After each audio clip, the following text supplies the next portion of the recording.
levantar suas mãos e cantar isso novamente. A Ele toda a glória.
Toda honra àquele que tem um nome sobre todo nome. Toda honra àquele que tem um nome sobre todo nome. Te louvamos, Jesus. Louvamos o Senhor na beleza da tua santidade. Digno és de toda a nossa adoração. Oh, exaltado és. Todas as coisas foram feitas por seu intermédio.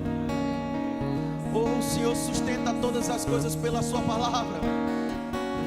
Oh, no princípio era a palavra estava com Deus, a palavra era Deus. Mas a palavra se fez carne e habitou no meio de nós. E vimos a sua glória como a glória do unigênito do Pai. Foi nessa posição que ele se esvaziou de toda a sua divindade. Não teve por usurpação ser igual a Deus, mas morreu a nossa morte. Morreu a nossa morte, para que tivéssemos a sua vida. Oh, nossa gratidão ao Senhor. Nossa gratidão ao Senhor. Somos gratos por tão grande amor, por ter morrido em nosso lugar, por ter visto em nós esperança, ter acreditado que existiria dias melhores. Obrigado, Jesus. Obrigado, Jesus. Oh, aleluia. Oh, muito obrigado, Senhor. Você pode agradecer a Ele. Oh, nossa gratidão ao Senhor. Não temos nada que possamos fazer que pagaria o que o Senhor fez por nós. Só podemos agradecer ao Senhor. Louvar quem o Senhor é. Louvar quem o Senhor é. Toda honra, todo louvor, toda majestade. Oh, aleluia. Ah, eu me coloco nessa noite submisso ao teu ministério, Espírito Santo. Que possamos ser inspirados nessa noite, que possamos ser instruídos pelo Senhor, para louvor do seu nome, para louvor da sua glória, para testemunho de que existe um Deus verdadeiro. Oh, aleluia, aleluia, glória a Deus. Boa noite, irmãos. Graça e paz. Obrigado, gente. Aleluia. Glória a Deus. Sabe, irmãos, eu e você fomos criados com um propósito muito específico. A palavra diz que fomos criados para louvor e para a glória de Deus Pai. Olha para a cara do irmão que está do seu lado, vê se ele está com o cara de que a vida dele está sendo para louvor e para a glória de Deus, Pai. Oh, glória. Vê se ele está com o cara de quem é crente. Aleluia. Sabe, irmãos, crente tem uma característica. Ronald estava ministrando aqui domingo, nós sempre falamos sobre isso. Crente tem uma característica. Crente tem cara, meu irmão, de solução de problema. Sabe, um crente cheio do Espírito Santo, as pessoas olham para ele e dizem, rapaz, eu vou conversar com aquela pessoa que eu acho que ele pode me ajudar. A gente está no trabalho, irmãos, as pessoas olham para nós assim, rapaz, eu acho que aquela pessoa ali, eu vou buscar um conselho, porque eu acho que ele vai ter alguma coisa para me falar que vai ser interessante. Mas não é por quem nós somos em nós mesmos, não é por nenhuma formação acadêmica, não é por nenhuma especialidade que você possa ter feito. Você pode ter feito a sua faculdade, o seu mestrado, o seu doutorado. Irmãos, mas tudo isso sucumbe diante da presença de Deus que nós carregamos em nós. Tudo isso se torna secundário, irmãos. O apóstolo Paulo fala, não que isso não seja importante. Não estou falando que isso não tem a sua importância. Tem a sua importância, irmãos, mas tem o seu devido lugar. Mas vou dizer uma coisa, não existe nada que se compara com um crente cheio do Espírito Santo. A presença que ele carrega dentro dele, irmãos. O que nós manifestamos no local onde chegamos. Já parou para pensar de que a tua faculdade não fez você ser luz do mundo? Sua faculdade pode ter te dado intelecto, capacidade cognitiva de resolver problemas. Mas, irmãos, a presença de Deus em nós nos tornou luz desse mundo. A presença de Deus em nós que nos tornou o sal da terra. A palavra vai falar, Cristo, quando vai falar sobre ele se refere à sua pessoa. Ele diz, eu sou o sal dessa terra. Eu sou a luz desse mundo. Posteriormente, após sua morte e sua ressurreição, ele olha para os seus discípulos e diz para eles, agora vocês são o sal da terra e agora é vocês que são a luz desse mundo. Sabe, irmão, se Jesus estivesse aqui hoje, eu sei que ele está, amém? Mas se ele estivesse aqui ministrando pessoalmente, ele pudesse olhar para mim e para você, ele ia dizer para vocês, ei, vocês agora precisam dar continuidade ao que eu iniciei, porque no tempo em que eu estava aqui, eu manifestei a luz. No tempo que eu estava aqui, eu manifestei o sal. Vocês precisam agora iluminar e salgar essa terra. Vocês precisam preservar, vocês precisam fazer com que essa terra... Irmãos, presta bem atenção. Nós temos consciência de que do jeito que o mundo está, ele só vai piorar. O mundo, irmãos, só vai entrar em caos, mas graças a Deus, que nem eu, nem você, estamos no mundo, nós estamos em Cristo para a transformação desse mundo, irmãos, nós estamos em Cristo para destruirmos as obras do diabo. Irmão, vou dar uma notícia para você, onde o diabo pensar em construir uma fortaleza, nós temos o nome de Jesus para destruir qualquer muralha que ele possa levantar, irmãos. E existe uma presença que eu e você carregamos, que é maior do que qualquer arma que o diabo possa querer levantar. A própria palavra, quando olha, diz assim ao nosso respeito, se Deus, irmãos, é por nós, quem será contra nós? Você já parou para pensar que você e Deus, você sozinho e Deus, você é a maioria em qualquer lugar? Irmãos, tem uma música do Thales Roberto que ele cantava, ele dizia assim, eu sou blindado pelo sangue do Cordeiro, e nem o inferno inteiro reunido tem poder contra mim. Já parou para pensar, irmãos, imagina o diabo juntando o inferno todinho, todos os seus demônios, dizendo assim, eu vou contra a vida de fulano. Ele olha para você e tem Deus. Deu ruim, irmãos. Não vai, não dá certo. Como diz aquele ditado que o pessoal fala hoje, compensa não. Ele olha um para o outro e diz assim, vai, compensa não. Não dá certo não, irmãos. Nós temos que ter essa consciência. Agora, essa consciência, ela vem por algo. Quando a gente conhece a quem nós pertencemos. Se você tiver consciência, por exemplo, imagina que você fizesse parte, naturalmente falando, de uma família poderosa na região que você mora. Você tendo consciência do sobrenome que você carrega, você entra em qualquer lugar, irmãos, você sabe que você vai ser respeitado naquela região. Então, quando você olha para essas coisas naturais, às vezes, as pessoas dão mais valor ao que o natural pode proporcionar para ela, quem eu sou, qual é a minha formação, A que família eu pertenço? Qual é a minha posição diante da sociedade? Irmãos, deixa eu dizer uma coisa para você. Se você analisa qualquer pessoa por causa da posição social que ela tem, pela posição econômica que ela tem diante da sociedade, se você olha para alguém e diz assim, eu vou olhar para um jovem, eu vou olhar para uma pessoa e essa pessoa não tem nada para me acrescentar, porque olha para mim. Irmãos, sabe quem teve esse pensamento?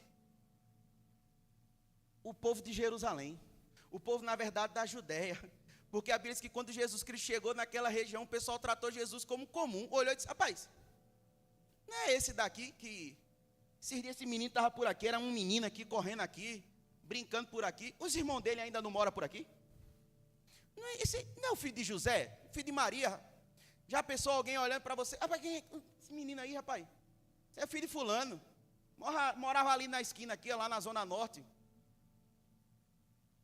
Não, irmãos, tu já parou? As pessoas podem olhar assim, e se você olha para alguém com essa característica, a palavra vai dizer, irmãos, o apóstolo Paulo disse, as coisas dessa terra são que nos permeiam e nos baseiam, nós somos homens miseráveis.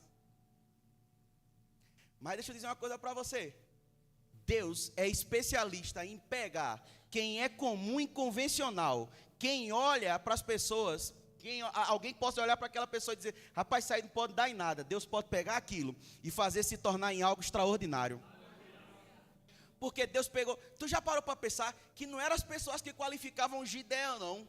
Quando você olha para Gideão, irmãos, ele se menospreza de uma forma tão extraordinária. Porque quando Deus vai falar com Gideão, para ele, que era ele que ia fazer, que ia à batalha, tudo tal, Gideão olha e diz assim, Deus, eu sou o menor da minha casa. A minha casa é a menor da minha tribo. E a minha tribo é a menor das 12. Ele foi colocando no nível de qualificação natural dele, tão lá embaixo. Aí Deus vai dizer, pronto, é você mesmo que eu vou pegar então.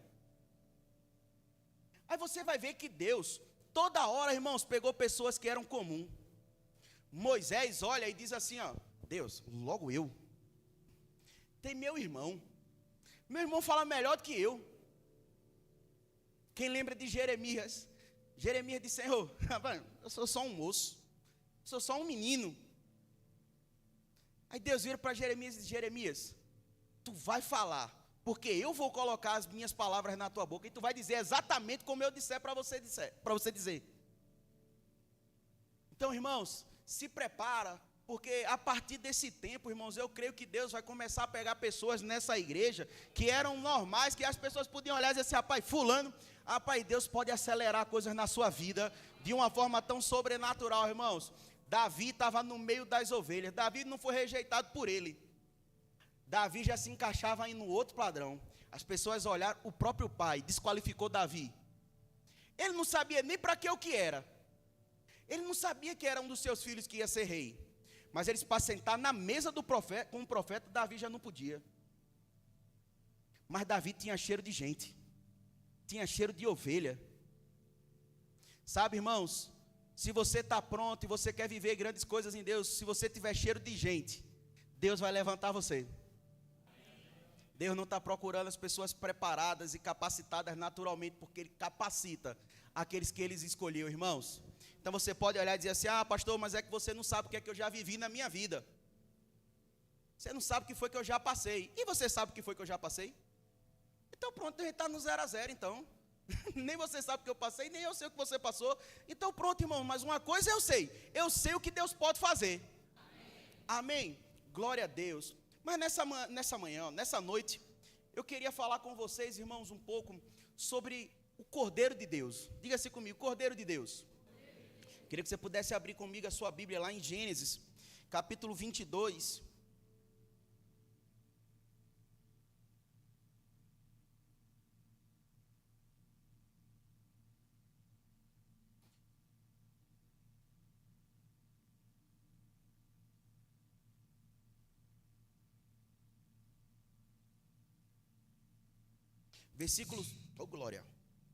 Versículo 7. Oh, aleluia. Está repreendido o demônio cibernético.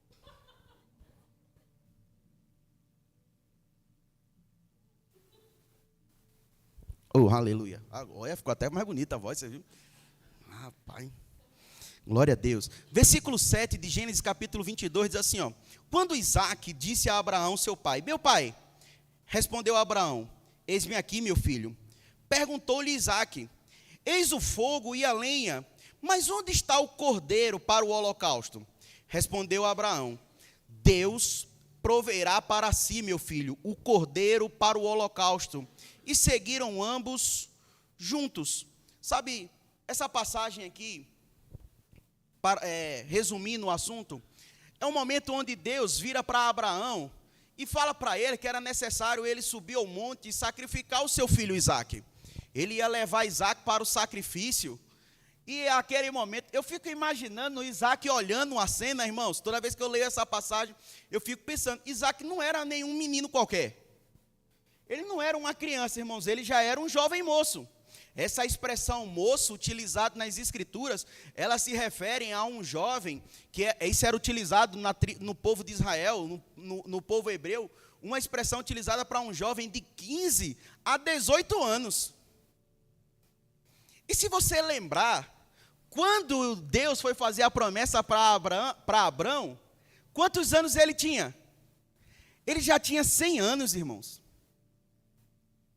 Então a gente está falando de um velho e um menino forte. Não foi só Abraão que precisou ter fé para sacrificar, não. Você já parou para pensar que Isaque teve que aceitar também? Porque você já pensou? Imagina, irmãos, um jovem de 16, 17 anos, pegasse um homem com mais de 100 anos, igual o Rocha. Irmãos, é mais fácil o quê? Se eu dizer, rapaz, você dá 2 petelecos, um cascudo, a pessoa já não aguenta, não. Mas o menino aceitou. Só que o que eu quero falar com você nesse momento é a resposta de Abraão para Isaque. Nesse momento, a expressão que vai surgir é uma profecia acerca do futuro, do que Deus faria. Naquele momento acontece isso também, mas Abraão já está profetizando o que seria no futuro. Abraão vira e diz, Deus proverá para si o cordeiro, para o sacrifício. Quem é que providencia o cordeiro? É Deus. Irmãos, lá em Êxodo, no capítulo 12, não precisa você abrir, mas no capítulo 12 do livro de Êxodo, a partir do verso 5, vai falar sobre o sacrifício do cordeiro que deveria ser imolado, para que o sangue do cordeiro pudesse ser passado nos umbrais das casas. Você conhece isso? Tá lá, vai falar sobre o momento da Páscoa, o início, onde Deus estabelece como que a Páscoa deveria ser celebrada. Mas uma característica muito específica tinha que ter o cordeiro. Quando Deus vai falar com Moisés, como que o cordeiro deveria ser, uma das características principais que o cordeiro precisava ter, é que o cordeiro não podia ter nenhuma mácula, e o cordeiro precisava ser perfeito. Presta bem atenção, uma vez a Thaís estava ministrando sobre isso aqui na igreja, e eu lembro bem dessa fala dela.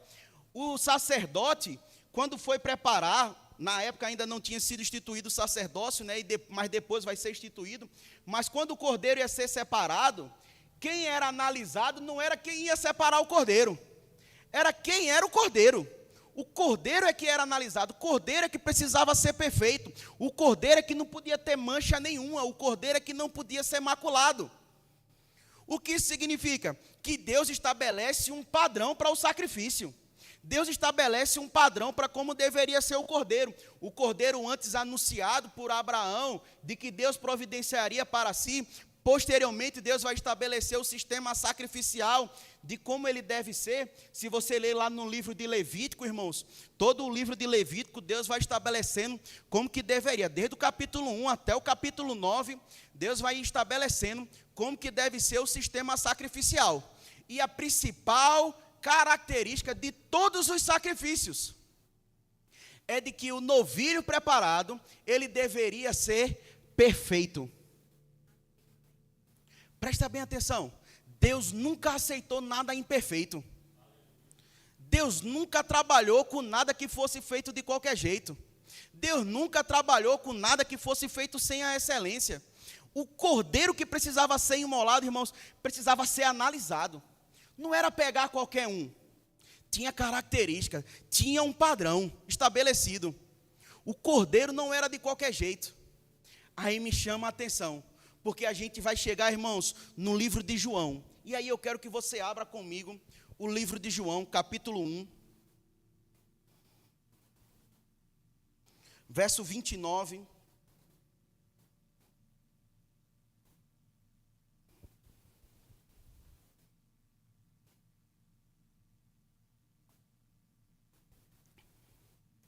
No dia seguinte, viu João a Jesus, esse João é João Batista, que vinha para ele e disse: eis o Cordeiro de Deus, que tira o pecado do mundo. Presta bem atenção, o Cordeiro havia sido anunciado. Agora, o Cordeiro está sendo revelado. Presta bem atenção, no início o Cordeiro foi anunciado. É verdade de que Jesus Cristo é anunciado como sacrifício desde antes de Abraão, logo após o pecado, em Gênesis no capítulo 3, Deus mesmo anuncia sobre quem viria. Ele diz: olha, nascerá um da mulher, olhando para a serpente, diz: nascerá um da mulher, tu ferirás o calcanhar, mas ele te pisará a cabeça. Se referia à pessoa de Jesus. Agora, quando João Batista, irmãos, que o próprio Jesus, posteriormente a essa passagem, mais à frente um pouco, a gente não vai ler ela, mas só vou citar, o próprio Jesus vai dizer que nascido de mulher, até aquele momento, ninguém tinha sido maior do que João Batista. Ele diz: ó, todo mundo que veio para trás. Irmão, presta bem atenção, se ele está dizendo que ninguém tinha sido maior do que João Batista, ele se refere a Moisés, ele se refere a Abraão, ele se refere a Isaac, ele se refere a Jacó. Ele diz: João Batista, dos nascidos de mulheres, ninguém foi maior do que João. Aí o próprio João, quando vê Jesus Cristo, quem lembra do momento que Jesus Cristo se aproxima a João Batista e vai ser batizado? O que é que João Batista olha para Jesus e diz assim: rapaz, eu não sou digno de desatar a sandália dos seus pés. E você que vem a mim para ser batizado, qual é a resposta de Jesus? Jesus não diz assim: não, João, você é digno. Não, Jesus diz: João, só faz para que possa se cumprir o que está escrito. A profecia dizia que ele ia ser batizado. Irmãos, presta bem atenção. Aí esse João, que era o maior de todos os profetas, quando olha Jesus Cristo se aproximando em um determinado momento, ele olha para Jesus e diz: eis aí o Cordeiro de Deus. O Cordeiro anunciado por Abraão, que diz: Deus proverá para si um cordeiro para o sacrifício. Aí João diz: vocês estão esperando o cordeiro para o sacrifício ser providenciado? Eis aí o Cordeiro de Deus, que tira o pecado do mundo. João, nesse exato momento, irmãos, está de fato selando quem Jesus Cristo era. Nos momentos seguintes, posteriores a isso, João vai dar testemunho de Jesus.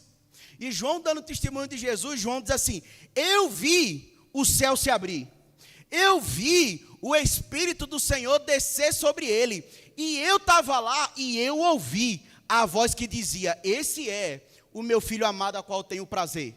João dá testemunho do que havia acontecido naquele dia, após Jesus Cristo ser batizado, irmãos. Agora, eu quero chamar a atenção para o decorrer de algo. Não precisa você abrir nesse momento, mas no capítulo 11 do Evangelho de Mateus, vai mostrar, João agora está preso. Pressões se levantaram sobre a vida de João. João recebe a informação: a cabeça dele vai ser colocada numa bandeja, porque a filha de Herodes pediu. Porque a mulher de Herodes pediu a cabeça dele. Essa é a notícia que chega para João. Irmãos, aquele mesmo homem que com toda a convicção falou quem Jesus Cristo era e deu testemunho depois, posterior, de quem ele era, agora manda chamar seu moço, manda chamar o seu servo, e vira para o seu servo e diz assim: faz o seguinte, faz um favor para mim, vai lá onde Jesus está e pergunta para ele se é ele mesmo o Messias, ou se a gente deve aguardar a vinda de outro. E aí Jesus responde para o seu moço, Jesus diz assim: e disse Jesus: diga a João, os cegos veem, os coxos andam, os aleijados são curados, e o evangelho do reino tem sido pregado aos pobres. Jesus não vira para o servo e diz assim: diz para João que sou eu o Messias. Jesus disse: eu sou o que sou, não por causa de quem eu sou, mas por causa daquilo que eu estou manifestando. Sabe, nós não somos o que somos somente por quem a gente pode ser, mas a gente precisa fazer algo, irmãos. Mas uma coisa eu quero chamar a atenção. Presta bem, o homem teve convicção tão grande, que diante de todo mundo, quando ele viu Jesus, ele disse que Jesus era o Cordeiro. Ele teve uma convicção tão grande, que disse que Jesus tinha vindo o Espírito sobre ele, ele testemunhava sobre isso. Mas por causa das pressões que sobrevieram a ele, ele duvidou. Rapaz, será que é ele mesmo o Messias? Ou a gente deve vir aguardar outro? Irmãos, muitas das vezes podemos nos encontrar numa posição como essa. A gente tem até convicção de que Jesus Cristo é poderoso, a gente tem a convicção de quem Ele é, mas às vezes a gente não tem a convicção se nós pertencemos de fato a Ele. Porque se a gente tivesse a convicção de que nós pertencemos de fato a Ele, e sabendo quem Ele é, independente da circunstância que pudesse levantar, a gente não duvidaria de que Ele estaria conosco. Porque se a gente sabe que Ele está conosco todos os dias, o próprio Jesus disse: eu não deixarei vocês só. Independente, você pode olhar para um lado, olhar para o outro e faltar a tua parceria. Você pode olhar para a sua direita e faltar o teu companheiro, a tua companheira, faltar o teu amigo, faltar alguém, irmãos. Você pode se encontrar em alguma situação onde você está sozinho, mas se você olhar para dentro, você vai encontrar aquele que não te deixa só em nenhum momento da tua vida. A pressão pode se levantar, qualquer circunstâncias podem vir. Aí você pode dizer assim: mas pastor, o que eu estou passando é grande demais. Irmãos, diante de Deus, o que você está passando pode ser grande demais, mas se torna pequeno quando Deus se apresenta para o problema. Eu lembro que eu já contei essa história aqui uma vez, mas eu vou contar de novo. Nós uma vez estávamos numa conferência de ministro. Algumas pessoas que estão aqui estavam nela, vão lembrar disso. Pastor Doug Jones estava ministrando, e ele disse que uma vez, ele foi conversar com uma irmã chamada Liane Eig. Ela era a líder de oração lá do Kenneth Hagin Ministries. E ele disse que uma vez foi conversar com ela e perguntou para ela: Liane, no tempo que você liderava a oração aqui no ministério, as pessoas traziam os seus pedidos de oração, você orava e as coisas aconteciam, os problemas eram solucionados. Hoje em dia a gente não vê essas coisas acontecendo mais com frequência. Por quê? Ao que você acarreta que isso, a que você conecta a isso está acontecendo? Ela disse: é simples, Doug. Na época que eu orava, eu perguntava às pessoas o que elas queriam receber na oração. E perguntava qual era o motivo que eles queriam orar. Eu não deixava ela contar a história triste da sua vida. Eu só queria saber qual era o motivo da oração. E aí, antes de eu orar, Doug, eu apresentava quem era Deus. Eu falava de Deus. Eu falava da grandiosidade de Deus. Eu falava do poder de Deus. Eu falava de quem Deus era. E quando eu ia orar, o problema estava desse tamanho. E Deus estava desse tamanho. Era fácil de resolver. Mas hoje em dia as pessoas têm a necessidade tão grande de falar o que elas estão passando. Ah, mas é que minha vida está assim. Ah, é que minha vida está assada, está acontecendo isso, está acontecendo aquilo, está acontecendo porque quando eu era menininho lá em Barbacena. E a pessoa quer contar. Não sei se você conhece alguém assim. Não vou perguntar se você conhece, porque eu sei que você não é, glória a Deus. Mas você pode conhecer alguém assim na vida, que quando vai contar alguma coisa, meu irmão, ele sempre tem uma coisa ruim, e a coisa ruim leva a conversa inteira. A sensação que dá é que parece que a pessoa está querendo comover a nossa vida para ver se a gente dá algum dinheiro. Já percebeu? Não sei se você percebe isso, mas a sensação que eu tenho às vezes é essa. Ah, mas porque o senhor não sabe o que eu estou passando, pastor. Ah, rapaz, olha, tem gente que tem aquele ditado que diz assim: rapaz, se eu contar minha vida para o carroceiro, até o cavalo chora. E aí você conta todo o problema. E aí quando você vai orar, Deus é que está desse tamanho. E o problema está desse tamanho. É difícil de resolver. Agora eu quero dar uma notícia para você nessa noite, irmãos. Deus é grande. Deus é poderoso. Deus tem a capacidade de transformar qualquer problema que você possa estar passando a sua vida inteira. Num único momento, basta Deus dizer, haja, e tudo pode ser transformado. Mas eu quero dar uma outra notícia para você. Esse haja de Deus, Ele colocou dentro da sua boca. Ele colocou dentro de você, irmãos. Existe uma palavra da fé que nós pregamos, irmãos, que ela está dentro do nosso coração, mas ela precisa sair pela nossa boca. Você não precisa duvidar se de fato Deus quer fazer na sua vida. O cordeiro já foi sacrificado, irmãos.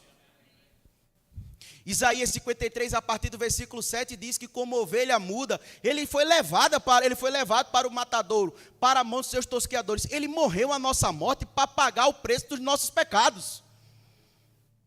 Muitas das vezes você pode não se considerar digno, porque quando você olha para a sua vida, você está olhando para o que você é. Mas pastor, eu ainda erro. Vou te dar uma notícia. Quem está sentado do teu lado também, olha só que coisa. Você diz, como assim, pastor, o senhor está julgando a gente? Não, eu estou me julgando. Porque eu vou te dar uma notícia. Todos nós que estamos aqui, estamos em aperfeiçoamento, irmãos. Sabe o que isso significa? Que estamos melhorando, estamos buscando melhorar. O apóstolo, pensa comigo, o homem que escreveu mais da metade do Novo Testamento, no final da carreira já, escrevendo para Timóteo, ele disse, Timóteo, olha, eu ainda não alcancei a perfeição. Irmão, se Paulo, que é Paulo, vira e diz que ele não alcançou a perfeição, sabe por que ele diz isso? Porque quem precisava ser perfeito era o cordeiro. E o cordeiro que foi sacrificado, ele era perfeito. A Bíblia diz que ele não tinha mancha, não tinha ruga, não tinha mácula alguma. Por isso a morte não conseguiu detê-lo, porque nele não foi encontrado dolo algum. Agora Paulo diz, Timóteo, eu não alcancei a perfeição ainda, mas uma coisa eu faço, esquecendo das coisas que para trás ficam, eu prossigo para o alvo. Eu quero dar uma notícia para você, se esqueça das coisas que para trás ficam e prossiga para o alvo. Nossa vida, irmãos, ela está melhorando. A Bíblia diz, Provérbios vai dizer, que a vereda do justo é como a luz da aurora. Irmãos, nós estamos nos aperfeiçoando. Nós só seremos perfeitos quando na nossa plenitude estivermos diante dele, glorificados, irmãos. Recebermos um corpo novo, santificado, glorificado. Quando o que for mortal se revestir de imortalidade. Quando o que for corruptível se transformar em corruptibilidade. Aí só aí, irmãos, se cumprirá a palavra que está escrita. Tragada foi a morte pela vitória. E diz, onde está a morte a tua vitória? Onde está a morte o teu aguilhão? Diz, a força do pecado é a lei. Mas graças a Deus que nos dá o quê? A vitória por intermédio de quem? Do nosso Senhor Jesus Cristo, irmãos.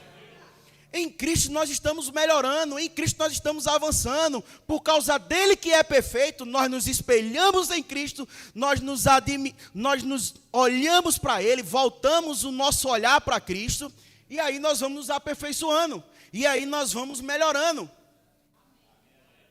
Então, se em algum momento você erra na sua vida, João, escrevendo a sua epístola, ele diz, em 1 João capítulo 3, ele diz, filhinhos, eu vos digo essas coisas para que não pequeis. Olha só, a vida sem pecado existe. Mas ele diz, todavia, se pecares, tem um advogado perante o Pai, Jesus Cristo o justo. Sabe o que ele quer dizer? Não é para você viver deliberadamente no pecado, porque você tem um advogado não, porque só precisa de advogado quem está na justiça. Quem gosta aqui de viver no tribunal lá, sendo processado, e ter um advogado para lhe defender? Ninguém gosta não, gosta? Oh, glória a Deus, ainda bem.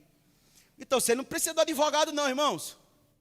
Mas se acontecer alguma coisa, o que João está dizendo é, não se desespere não, não pule da ponte não. Tem chance para você. Irmãos, perfeito era Cristo. Todos nós estamos nos aperfeiçoando. Você não tem o direito nem de julgar o seu irmão por causa do erro dele, porque você está precisando melhorar. Eu gosto de, uma vez eu ouvi o pastor Tiago Borba falando sobre isso, e isso me marcou, irmãos. Sabe por que muitas das vezes temos a capacidade de falarmos ou julgarmos o erro de alguém? Porque ainda não descobriram o nosso, olha só. Porque o dia que descobrir onde a gente está errando, o pessoal vai dizer, rapaz, fulano, o sujo falando mal lavado. Não, irmãos, agora nós precisamos fazer algo. Isso não significa que a gente pode viver uma vida de qualquer jeito. Nós precisamos nos espelhar e ter como ponto de referência o Cordeiro de Deus que era perfeito. Ele é o balizador da nossa vida. Você precisa fazer uma análise. Tem um livro que diz, no meu lugar, o que faria Jesus? Sabe, em todas as decisões, em todo passo que formos tomar na nossa vida, nós precisamos olhar para aquela situação e pensarmos, nesse momento aqui, se Jesus tivesse para agir aqui, como que ele agiria?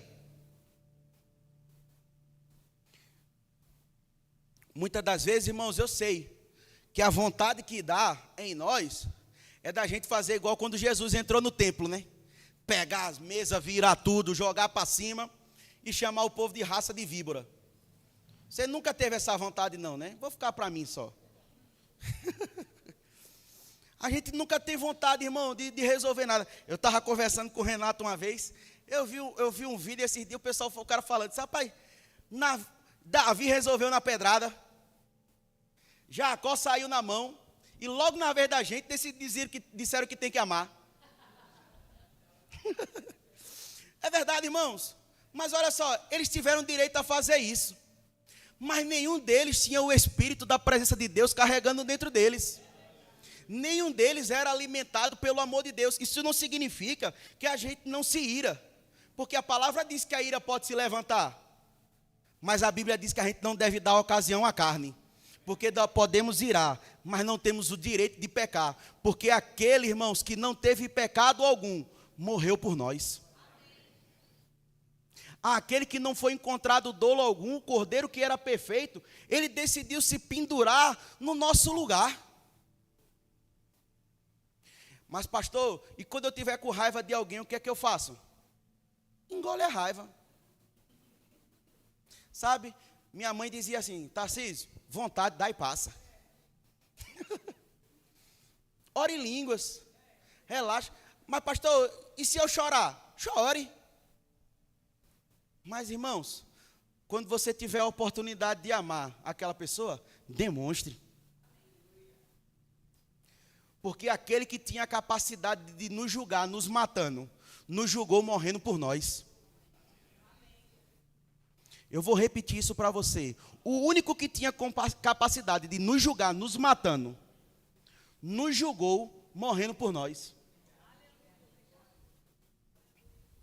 Porque a Bíblia diz que nós éramos inimigos dele. Com o inimigo, o que é que você faz? O que é que a Bíblia dizia que deveria fazer com o inimigo? Matava. Os inimigos de Davi não ficou vivo um. Davi exterminou todo o exército inimigo dele. Todos os gigantes que estavam na terra, meu irmão, todos os inimigos que possuíam a terra de Canaã, quando Josué decidiu entrar com o povo, matou todo mundo. Imagina Deus olhando e dizendo assim, pronto, meus inimigos. Tu já pensou Deus? Tu já pensou Deus sendo teu inimigo? Que problema sério. Irmão, se Deus fosse nosso inimigo, quem é que poderia nos socorrer? Eu ouvia muitas das vezes antes, eu adolescente assim da idade do Emanuel, irmãos, eu escutava às vezes as pessoas diziam assim, ó, rapaz, porque se a gente erra, Deus pesa a mão. Quem já ouviu que Deus pesa a mão? Eu ficava, aí uma vez, eu adolescente de novo, rapaz, isso me deu um medo tão grande, Deus. Porque eu fui para o culto, eu saí dos adolescentes e fui para o culto. Não era no Verbo da Vida não, graças a Deus que a gente não fala isso aqui não.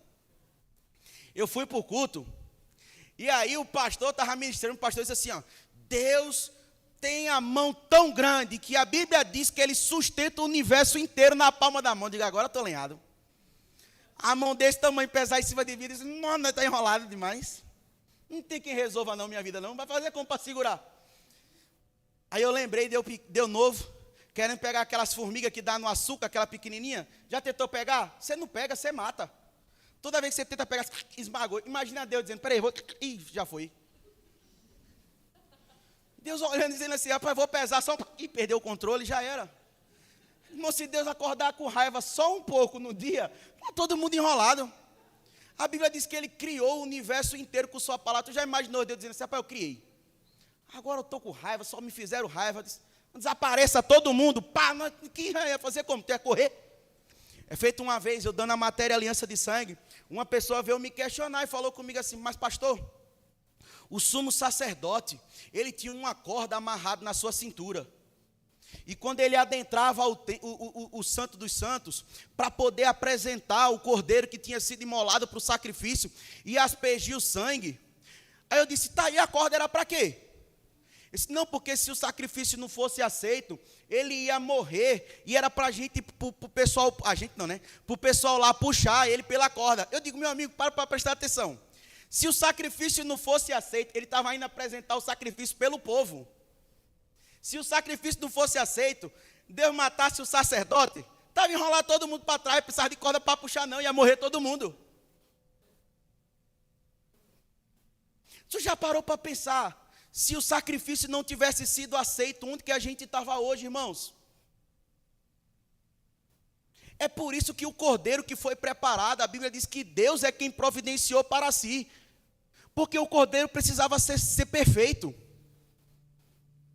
Imagina Deus olhando, dizendo assim: rapaz, eu preciso de um cordeiro perfeito. Mas estou olhando para um lado e para o outro, tem nenhum não. Aí João vai dizer que no princípio ele era a palavra. Essa palavra estava com Deus. E essa palavra era o próprio Deus. Aí diz que essa palavra se fez carne. Habitou no meio de nós. Vimos a sua glória como a glória do unigênito do Pai. O cordeiro perfeito foi encontrado. Deus providenciou para si. A Bíblia diz que a sede de justiça de Deus foi saciada. Por quem? Por Ele mesmo. Deus é quem pagou a nossa dívida. Nós não devíamos ao diabo e nem muito menos Deus. Nós devíamos a Deus. Foi Ele que nos criou. Foi Ele que nos fez perfeito. Fomos nós que pecamos e ficamos devedores dEle.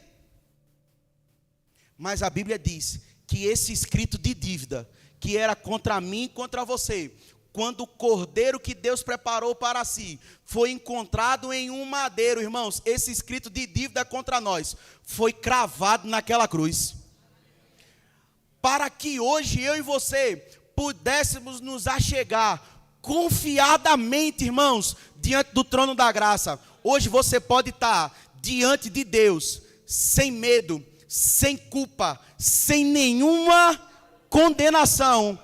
Por que você pode? Porque aquele que não conheceu o pecado, Deus o fez pecado por nós, para que nele fôssemos feitos justiça de Deus, irmãos.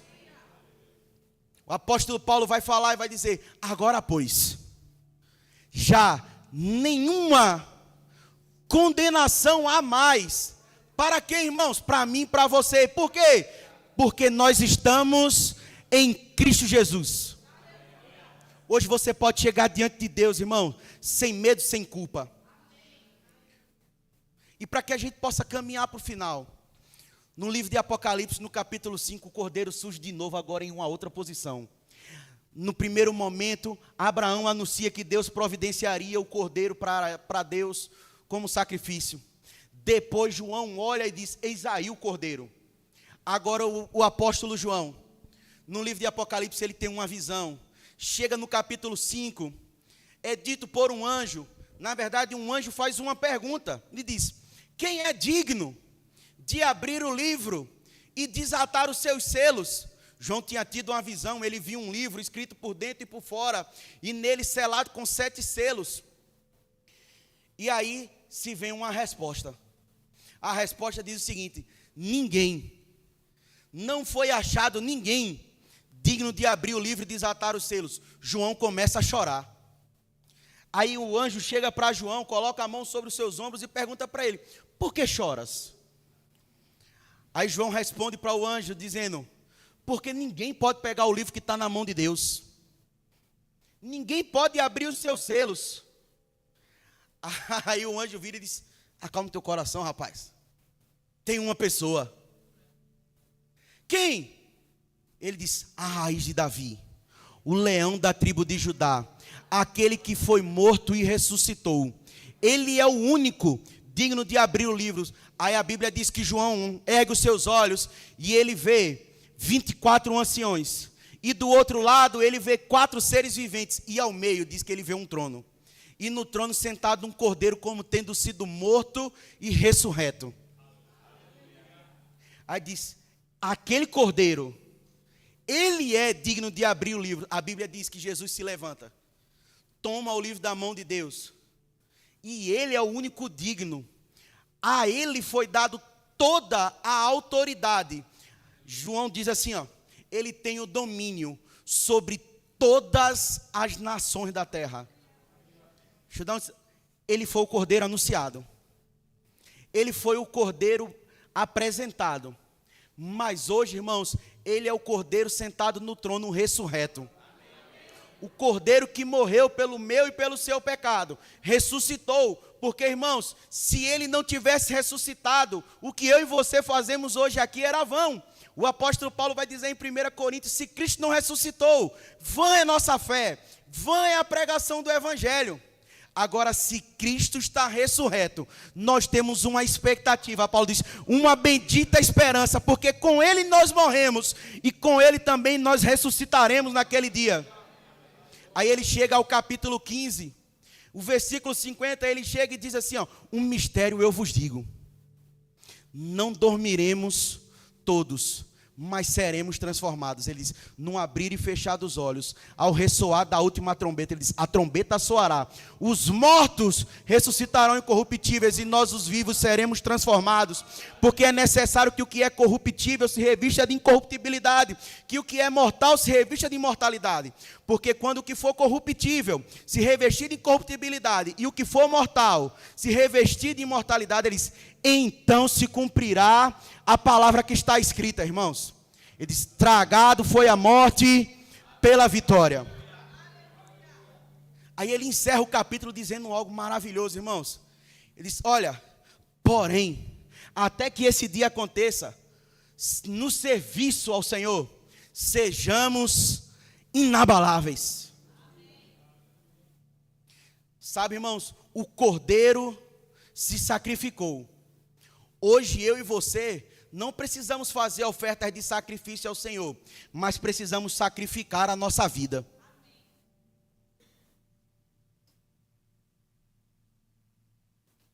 Eu quero fazer uma pergunta para você, e vou dar um tempo para você pensar só sobre isso, você não precisa me responder. Qual tem sido o sacrifício da sua vida para o Senhor? Você tem entregado somente o que sobra, ou você tem se entregado por total? Sabe, irmãos, existe uma cultura implantada no meio da igreja de Cristo, que é uma cultura, irmãos, que não é celestial. Se chama cultura do voluntariado. Quando eu digo assim, porque eu sou voluntário, o que normalmente eu estou querendo dizer? Eu não recebo nada para fazer o que eu estou fazendo. Para pensar de que a Lohane pode pedir para que eu possa ajudar ela em alguma coisa. E eu vou lá e me disponibilizo para ajudar. Se eu não cobro nada por isso, ou ela não me paga, eu fiz isso de forma voluntária. Sabe que para Deus ninguém aqui é voluntário? Ele pagou com antecedência, irmãos. Aí você diz assim, mas pastor, é que eu tenho a minha vida. Eu te faço uma outra pergunta. Que vida? Que tu estava morto, filho. A Bíblia diz que tu estava morto nos teus delitos e pecados. Só tem vida hoje porque foi Ele que te deu. Aí você está, a minha vida. Que vida? Tu não tem vida não. O apóstolo Paulo diz assim, ó, quando eu olho para isso, eu penso, rapaz, o viver para mim tem que ser Cristo. O morrer é lucro, mas já que eu estou vivo, eu tenho que viver para Ele. Por quê? Porque foi Ele que me resgatou. Se você quiser viver a sua vida, você tem a liberdade para viver ela, mas é o outro caminho. Tem 2 caminhos postos diante de você. Um que parece de paz, mas o final dele é morte. Se você quer viver o caminho da vida, não é o da sua vida, é o da vida dele. Nós só temos vida, irmãos, porque o Cordeiro morreu por nós. Nós só temos vida porque o Cordeiro, pode vir um louvor, o Cordeiro que era perfeito se entregou por mim e por você. Não existe outra vida, irmãos. Longe dele, nós estamos mortos. Fala para a pessoa que está do seu lado, longe de Cristo, nós estamos mortos. Aleluia. Mas vou dar uma notícia para você, em Cristo, irmãos, nós estamos vivos. Em Cristo nós estamos redimidos. Em Cristo nós podemos nos achegar diante do trono da graça. Em Cristo, irmãos, nós hoje temos uma nova posição. Em Cristo, irmãos, hoje nós somos filhos, não somos mais inimigos. Em Cristo nós já não somos mais forasteiros, nós temos uma terra, irmãos. Nós pertencemos a uma nação. Nós representamos algo importante, irmãos. Nós não estamos aqui largados ao acaso, vivendo de qualquer jeito. Vou dar uma notícia para você. Você pode ter nascido, crescido, sem ter sido criado por pai e por mãe. Mas existe um pai hoje cuidando da tua vida todos os dias dela, irmãos. Existe um pai que tem bondade e misericórdia te cercando todos os dias da sua vida. Ah, você pode dizer assim, mas meu pai natural não foi bom. Ok, irmãos, infelizmente você passou por essa experiência. Mas tem uma experiência melhor para você viver hoje em Deus, irmãos. Ele é um pai bondoso. Ele é um pai que nos ama. Ele é um pai que cuida das nossas vidas. Se você se lançar, irmãos, por inteiro no braço dele, você vai ver os resultados e benefícios de fazer isso na sua vida. Se você entregar, vinha a ele, você que está cansado. Vinha a ele, você que está sobrecarregado. Ele diz, em mim vocês alcançarão descanso.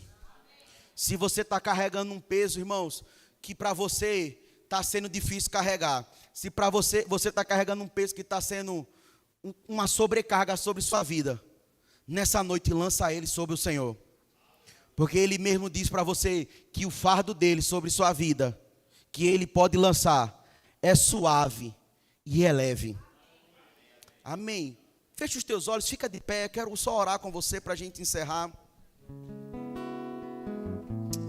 Pai, obrigado em nome de Jesus. Obrigado pelo sacrifício de Jesus. Obrigado por ter entregue o Cordeiro que morreu a nossa morte. Hoje podemos nos achegar diante do Senhor sem medo, sem culpa, sem condenação, como se o pecado nunca tivesse existido. Como filhos do Senhor. Em nome de Jesus. Obrigado por todo o sacrifício. Se existe algum irmão aqui, Pai, que está se sentindo sobrecarregado, que nessa noite ele possa encontrar alívio do Senhor. Ele possa encontrar alívio e descanso do Senhor. Em nome de Jesus. Em nome de Jesus. Que o alívio do Senhor, Pai, que o refrigério do Senhor alcance cada um dos meus irmãos aqui nessa noite. E aquele que está se sentindo cansado, aquele que está se sentindo sobrecarregado, lance sobre o Senhor o seu fardo. E encontre do Senhor algo que é suave, que é leve. Pai, que a graça do Senhor, que é suficiente sobre nossas vidas, nos assista em tudo. Em nome de Jesus. Aleluia. Vamos cantar uma canção ao Cordeiro. Vamos cantar uma canção ao Cordeiro. Vamos cantar uma canção